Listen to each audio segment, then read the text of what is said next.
parler de la santé, on va parler d'autre chose. Bonjour, Imelda. Bonjour Isidore. Eh bien, comme tu as dit, aujourd'hui on va parler d'une encore des pathologies un peu plus fréquentes en Afrique et même pourquoi pas dans le monde.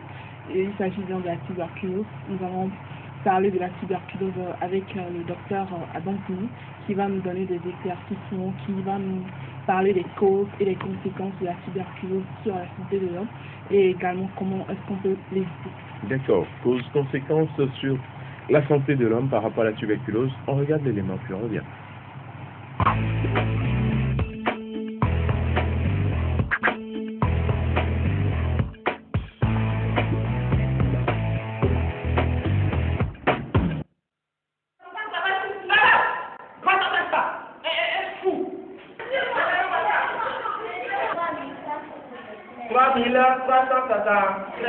Très bien, très bien. C'est très bien. C'est très bien. La tuberculose est une maladie contagieuse due à une bactérie, scientifiquement le Mycobacterium tuberculosis, plus connu sous le nom de bacille de Koch. C'est une maladie qui se transmet d'une personne contaminée à une personne saine. Elle va se transmettre comment? Par les gouttelettes salivaires. Donc le sujet contaminé par le bacille de Koch émet dans l'environnement plusieurs milliers de bacilles de Koch lorsqu'il tousse, lorsqu'il parle, lorsqu'il crache. Comment reconnaître un sujet malade? Plusieurs symptômes peuvent se manifester au cours d'une tuberculose. Les symptômes les plus classiques, c'est d'abord la toux. C'est un sujet qui tousse et à un moment donné qui se met à cracher. Donc on dit que toute personne qui tousse pendant plus de 2 semaines avec une notion de fièvre doit être considérée comme étant tuberculeuse jusqu'à preuve du contraire. En dehors de la toux et des crachats émis par le malade, il y a d'autres symptômes qui peuvent également apparaître. C'est ce qu'on appelle l'hémoptysie, c'est-à-dire que le sujet, lorsqu'il tousse, il va observer dans ses crachats des taches de sang ou carrément du sang. Il y a également d'autres symptômes qui peuvent également apparaître, c'est la douleur thoracique, mais c'est beaucoup plus dû au fait que le sujet tousse. À cela va s'accompagner d'autres signes généraux. C'est un malade qui fait la fièvre, une fièvre qui apparaît beaucoup plus le soir. C'est un malade qui va transpirer abondamment le soir. C'est un malade qui aura tendance à maigrir, qui n'aura plus d'appétit. Donc ce sont là les principaux signes, symptômes qui peuvent se manifester au cours d'une tuberculose.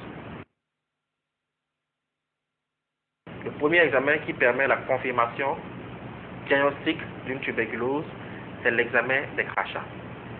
Il faut aller rechercher le microbe dans les crachats. C'est pour ça que, avant même la radiographie, dès l'instant que le malade vient, qu'il tousse depuis plus de 2 semaines, dans un contexte fébrile, il y a la fièvre, et si l'examen qu'il faut demander pour rechercher la tuberculose, c'est d'abord l'examen des crachats. Maintenant, si l'examen est positif, donc on a la confirmation diagnostique, mais si on ne retrouve pas le microbe dans les crachats, il y a d'autres examens qu'on peut demander. Le premier examen qu'il faut demander après l'examen des crachats, c'est la radiographie du thorax, qui peut nous permettre de voir un certain nombre de lésions au niveau des poumons, très évocateur, très suspect d'une tuberculose.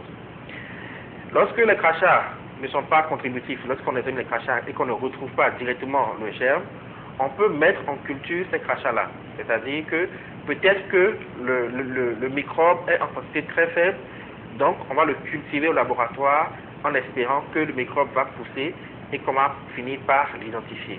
Donc c'est la culture des crachats.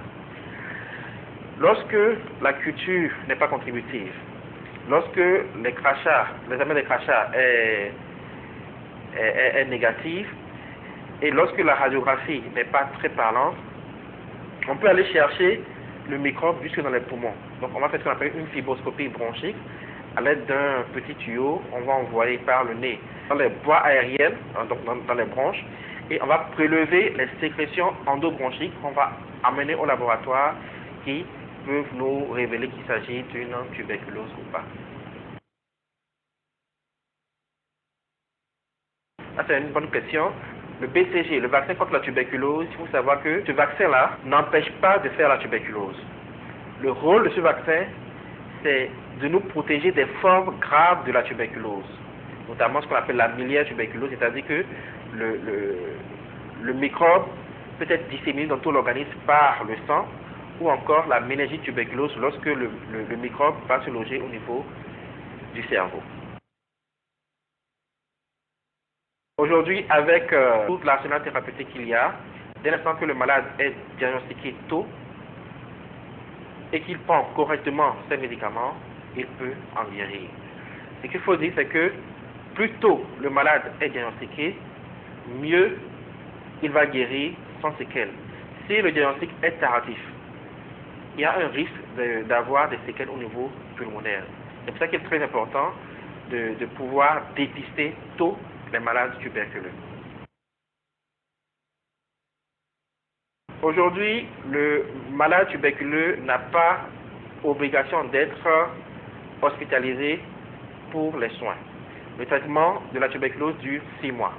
On ne garde pas un malade en hospitalisation aujourd'hui pour la tuberculose pendant 6 mois.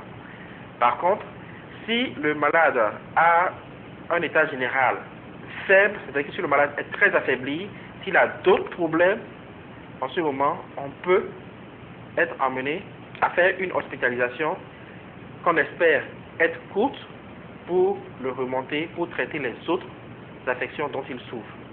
Et dès l'instant qu'il est rétabli, qu'il se sent mieux, il peut rentrer chez lui et poursuivre le traitement à domicile. Le malade tuberculeux, dès l'instant qu'il prend les premiers comprimés d'antituberculeux, la charge bactérienne est considérablement réduite. Donc c'est-à-dire qu'il vaut mieux craindre un patient tuberculeux qui ne se sait pas tuberculeux et qui est dans la société, plutôt qu'un malade tuberculeux connu, mis sous traitement. À l'endroit du public, je voudrais leur dire que dès l'instant que vous toussez, que vous avez des symptômes comme la fièvre, surtout le soir, lorsque vous maigrissez, vous avez des traces de sang ou carrément du sang dans le crachat, il ne faut pas hésiter à consulter.